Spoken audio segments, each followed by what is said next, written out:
Jesus says, my yoke is light. And the word yoke, the idea of the two oxen in the yoke, the idea of the yoke is it was created for, it wasn't like there's a standard yoke template.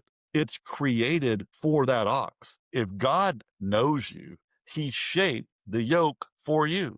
He made it for you because he knows. In the ancient world, yokes were carved to fit the necks and the shoulders of the oxen. If the yoke didn't fit well, it would rub, it would chase, it would wound the animal. But a well-made yoke fits, shapes the ox's body. It allows the work to be shared with less strain. So imagine two oxen yoked together. One is strong and steady and knows the field. The other is smaller, weaker. On its own, the little ox would never be able to pull the plow. But with the yoke to the stronger one, it carries the weight, and the weaker one just has to keep in step. That's Jesus's invitation. Even though the road is narrow and the currents get you as a Christian, but you're not pulling the plow alone. His yoke fits, his shoulders bear the weight, and that's why his burden feels light, even when the road's hard. What am I calling you to do? Repent. This might be a blind spot for you, right? Some of you may be just rebellion. I'm going to live the life I want to live. And yeah, I know how to play the Christian game. I'll see you at church and I know how to act right, but I'm not going to give up my version of Christianity. But your version's shallow. You're a fan of Jesus. It has you checking in and checking back out. Coming and hollering in the stadium, but not on the field. Think about it.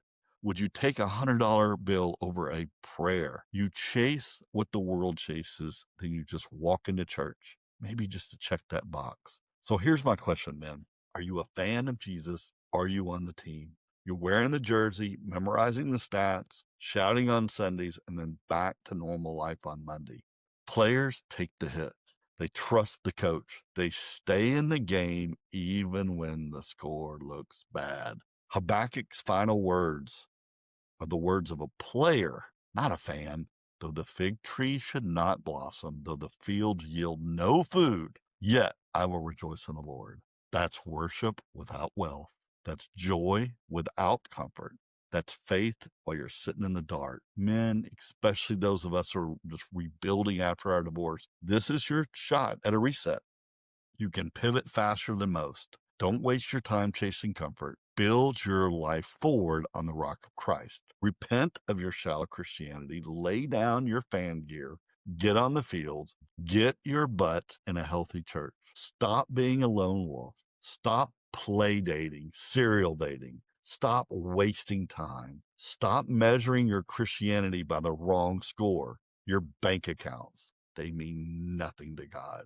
The hot women you date mean nothing. You saying you're a Christian on those dating apps on your profile, but you take the conversation into the gutter really, really quick. That little Christian label, that jersey means nothing to God. He sees right through it. Get in the real game. Authentic faith is where we let God keep score. In a culture that following Jesus has been diminished to a privatized faith rather than a lifelong apprenticeship, undertaking in the rich soil of Christian community, we must commit to grow and test our faith alongside other brothers in the faith. Okay? Hang in there, brothers. Repent. I'll see you soon. Get your butt in a healthy church and fellowship with other men. Please, please do it. All right. Blessings. Hey, it's ToddTurner. Are you struggling with life after your divorce? I've created a divorce recovery class just for you. It's filled with honest, raw, real content to help you walk through your divorce healing. Enroll today at ToddTurner.com. There's more where this came from. Stick around. You got this.